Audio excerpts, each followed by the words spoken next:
코로나19 신규 확진자가 12일 만에 700명대로 늘었습니다. 정부는 백신 접종률을 끌어올리기 위해 접종 인센티브 방안을 발표하며 순서에 따라 백신을 맞아달라고 당부했습니다. 자세한 내용 고려대학교 약학대학 김정기 교수와 함께 짚어보겠습니다.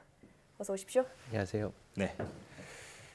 휴일 효과가 끝나자 확진자 수가 다시 증가했는데요. 이번 달에는 공휴일도 있었고 또 만남도 잦아진 만큼 더 증가하지 않을까 우려가 됩니다. 어떻게 보십니까? 일단 말씀하신 것처럼 5월 달은 가정의 달이고 실제로 휴일도 많았거든요. 예. 그만큼 지인 간의 만남도 더 증가했을 가능성도 있고 또 야외 활동 같은 경우도 굉장히 많았을 걸로 추정이 되는데 그렇기 때문에 감염 확산이 더 진행될 가능성도 완전히 배제할 수는 없습니다. 근데 네. 이러한 부분보다는 실제로 제가 우려하는 부분은 현재 변이 바이러스의 어떤 확산 속도가 굉장히 가팔라졌다. 그래서 향후에 증가를 하게 되면 지금 5월 달에 휴일도 많고 지인 간의 모임도 많이 늘어났기 때문보다는 이런 네. 변이 바이러스 요인이 더 크지 않을까 이런 생각을 가지고 있습니다. 예. 네.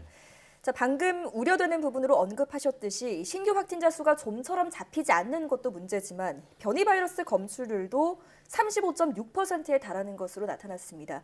자, 이 정도면 변이 바이러스의 지역사회 감염이 어느 정도 자리를 잡았다고 봐야 할까요? 일단 지금 말씀하신 그 35.6%의 변이 바이러스 검출률 같은 경우에는 확진자 중에 일부 표본을 시료를 대상으로 해서 표본 검사를 진행했던 부분이거든요. 그래서 예. 이 부분이 구체적으로 통계학적으로 의미 있게 표본 검사가 진행됐느냐 이 부분은 좀 따져보긴 해야 되는데 네. 일단 통계학적으로 유의 있는 표본 검사를 진행을 했다라고 하면 지금 우리 지역사회 내에서 지금 표본 검사 결과처럼 35% 정도의 그 변이 바이러스가 전파가 유행이 되고 있다라고 예. 판단을 하는 게 맞지 않을까 생각을 하고 있고 경우에 따라서는 이게 변이 바이러스 같은 경우에 지표 환자가 변이 바이러스에 감염되신 분이라면 관련 확진자 같은 경우에는 전부 다 변이 바이러스에 감염됐을 확률이 굉장히 높거든요. 근데 예. 경우에 따라서는 변이 바이러스 감염자로 산입이 되지만 경우에 따라 또 안 되는 경우도 있습니다. 그래서 지금 35%대 정도의 변이 바이러스 어떤 확산 양상의 경우에 따라서는 조금 더 많을 수도 있다라고 보고 있는데 일단 변이 바이러스가 국내에 유입된 지가 한 2월 달 정도로 추정을 하고 있는데 네. 해외 사례를 보면 지역사회에서 크게 확산이 되는 게 보통 한 4개월 정도 걸렸거든요. 그러니까 우리나라는 앞으로 한 2개월 정도 후인 6, 7월 정도 되면 지금보다 훨씬 많은 변이 바이러스 감염자가 발생을 할 거다. 그러니까 50%를 넘었을 가능성이 있고요. 그렇게 되면 지금 기존 바이러스 대비 변이 바이러스, 특히 영국발 변이 바이러스가 무세종 또는 무점종이 될 가능성이 굉장히 높다. 이렇게는 보고 있습니다. 예. 네. 지금 보이는 숫자보다 더 상황이 심각할 수도 있고 앞으로도 확산할 수 있다. 이렇게 말씀해 주셨습니다.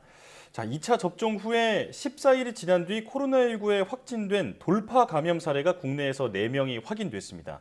방역 당국은 이걸 두고 뭔가 잘못되거나 놀랄만한 현상은 아니다 이렇게 설명하고 있거든요. 어떻게 받아들여야 할까요? 일단 우리가 대표적으로 알고 있는 백신, 그러니까 화이자나 모더나 백신 같은 경우에 예방률이 94에서 95% 이렇게 나오고 있고요. 아스트라제네카 백신 같은 경우는 60, 70%대로 공식적으로 발표가 되고 있거든요. 네. 그 얘기는 반대로 얘기하면 4%, 그러니까 화이자나 모더나의 경우에는 4, 5%, 아스트라제네카 같은 경우에는 3, 40% 정도는 감염될 수 있다라는 얘기입니다. 그러니까 이런 과학적인 배경을 기준으로 볼 때에는 현재 돌파 감염이 발생하고 있는 건 놀랄만한 일이 아니다라고 이해를 하시면 될 것 같고 네. 일단 돌파 감염률 정도도 보면 전 세계적으로나 아니면 미국 같은 경우에 0.01% 정도 발생을 하고 있고요.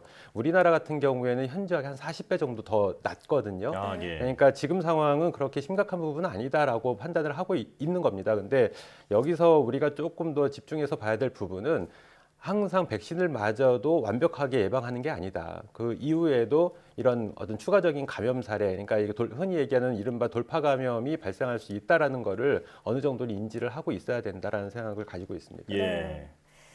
자, 그런가 하면 정부가 1차 접종자에 한해서 7월부터 야외 마스크 착용 의무를 없애겠다 이렇게 발표했습니다. 현재 접종 추세로 봤을 때 좀 무리가 없을까요?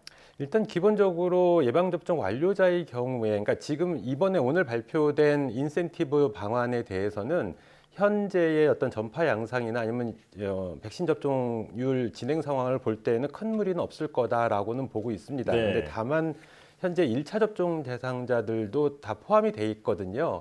근데 야외에서 마스크를 착용 안 하는 부분, 그러니까 방역 당국에서는 야외이기 때문에 괜찮다라고 얘기를 하고 있는데 일단 야외에서 이분이 백신을 맞았는지 안 맞았는지를 쉽게 구분할 수가 없다. 그러니까 예. 백신 접종 안 하신 분들도 마스크를 안 쓸 가능성도 있다. 그러니까 이 부분을 어떻게 선별할 거냐라는 부분이 같이 존재를 합니다. 근데 네.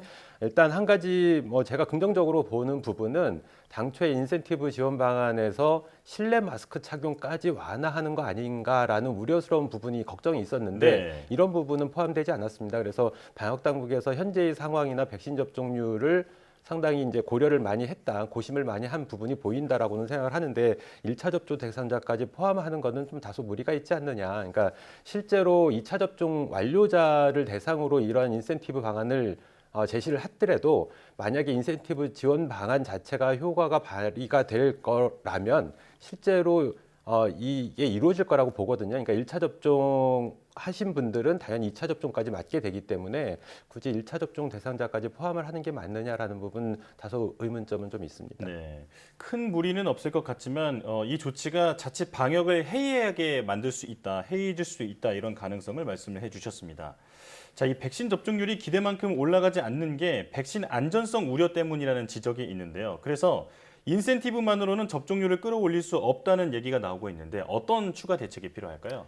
일단 말씀하신 것처럼 현재 그 백신 수용률이 크게 그러니까 예약률 같은 경우가 높지 않은 대표적인 이유가 안전성 부분이거든요. 네. 그래서 이 안전성 확보가 기본입니다. 실제로는. 근데 이러한 부분을 현재 해결할 방안으로 인센티브 지원 방안이 나온 거고 일단 두 가지가 다 함께 작용을 해야 된다라고는 보고 있습니다. 그러니까 적절한 인센티브 방안, 그러니까 무리하지 않은 적절한 인센티브 지원 방안과 네. 그리고 안전성이 확보되어 있는 현재는 우리나라에서 접종되고 있는 게 화이자하고 아스트라제네카인데 그 이외에 모더나나 물론 다음 주에는 모더나가 일부 물량이 국내로 들어오긴 합니다만 모더나나 노바백스처럼 현재 안전성이 보다 확보됐다라고 평가를 받는 이런 백신들이 다 수급이 제대로 원활하게 이루어져야지만 이 수용성을 높일 수 있지 않을까 이렇게 생각을 하고 있습니다. 예. 네. 적절한 인센티브 방안 그리고 안전성 확보 이 두 가지를 강조해 주셨습니다. 자, 마지막으로 화이자에 이어서 모더나 코로나19 백신도 12세에서 17세 청소년들에게 높은 예방 효과를 보인 것으로 나타났습니다.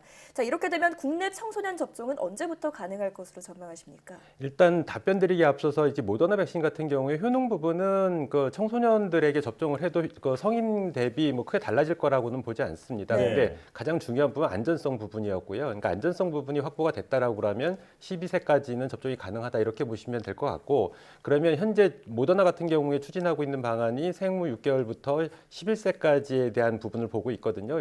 이 부분에서도 효능 부분보다는 실제로 안전성, 왜냐하면 나이가 연령대가 어리기 때문에 성인과 동량을 접종을 했을 때 혹시 안전성 문제가 발생할 수가 있습니다. 그러니까 이런 부분에 대해서 보다 집중을 해야 된다. 그러니까 말씀하신 질문에 대한 답변은 우리나라에서는 청소년들이 언제 접종을 받느냐 이 부분은 국내 상황, 그러니까 이렇게 화이자나 모더나처럼 어린 연령대에 접종이 가능한 백신이 수급이 돼야 된다라는 부분입니다. 그래서 이 부분에 의해서 언제 우리나라에서는 접종이 이루어질지가 결정이 된다라고 보시면 될 것 같고 예. 한 가지 이러한 관련해서 지금 방역 당국에서는 70% 접종이 이루어지게 되면 실내 마스크 완화도 검토를 하고 있거든요. 근데 이 부분은 좀 조심스러운 게 그러면 나머지 30%는 백신 접종에 대한 기회가 주어졌느냐 이 부분이 관건입니다. 그래서 예. 실제로 기회가 주어졌는데 본인이 거부를 해서 접종을 안 받았고 그 결과가 70%가 접종이 완료됐다라고 그러면 실내 마스크 착용을 완화해도 되는데 그렇지 않을 경우에는 이 부분은 검토해서는 안 된다. 그러니까 차별성이 있기 때문에 더군다나 이 부분에 청소년들이나 아니면 어린이, 유아 같은 경우에 기회가 어떠한 이유든 간에 기회가 주어지지 않았다라고 하면 예. 실내 마스크 착용 부분은 절대 이루어지면 안 된다. 이 부분은 상당히 우려스럽다. 이렇게는 보고 있습니다. 네. 자, 오늘도 전문가와 함께 코로나19 상황 살펴봤는데요. 이 밖에도 네이버와 카카오 앱으로 자녀 백신을 조금 더 쉽게 맞을 수 있게 하는 그런 그 소식도 있었는데 접종률을 끌어올릴 다양한 대책이 필요하겠습니다. 지금까지 고려대학교 약학대학 김정기 교수와 함께했습니다. 고맙습니다. 감사합니다.